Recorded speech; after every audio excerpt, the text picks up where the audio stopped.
Micro motor රථ සමාගමේ නවතම ප්‍රදර්ශනාගාරය මහනුවරදී විවෘත කෙරුණා. මයික්‍රෝ සමාගම හඳුන්වා දෙන නවීන රථ වාහන වෙළඳපළට නිකුත් කිරීමේ අරමුණ සහිතව මෙම ප්‍රදර්ශනාගාරය විවෘත කෙරුණේ විලියම් ගොපල්ලව මාවත අංක 395න් 4 යන ස්ථානයේදී. මහනුවර මහනගර සභාවේ නගරාධිපති චන්ද්‍රසිරි විජේනායක මයික්‍රෝ සමාගමේ සාමූහික කළමනාකරු අසේල ඉනිකඩු යන මහත්තුරුන් ඇතුළු පිරිසක් ඊට එක් වුණා.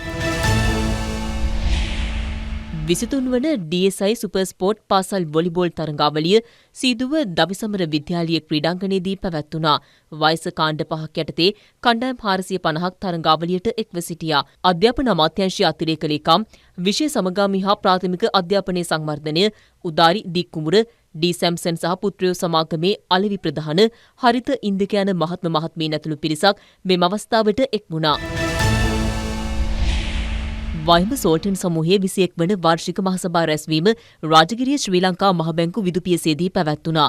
එම සමූහයේ 2024-2025 වාර්ෂික වාර්තාව ප්‍රසිද්ධ කිරීමද පසුගියදා සිදු කෙරුණා. වයිඹ සෝල්ටන් සමූහයේ නියෝජිතයන්ගේ සහභාගීත්වයෙන් මාධ්‍ය හමුවක්ද පැවැත්වූ අතර එහිදී ප්‍රකාශ කෙරුණේ 2024-2025 මූල්‍ය වර්ෂය තුළදී එම සමූහය රුපියල් බිලියන 2.5ක පිරිවැටුමක් වාර්තා කර ඇති බවයි. අර්බුදකාරී වාතාවරණයක් තුළ රයිකම් වයිඹ සෝල්ටන් ලැබූ විශිෂ්ට මූල්‍ය ප්‍රතිඵල අනාවරණය කිරීම සඳහා පැවති මෙම මාධ්‍ය හමුවට රයිකම් සමූහයේ සභාපති රවි ලියනගේ මහතා ඇතුළු කිහිප දෙනෙකු එක් වුණා.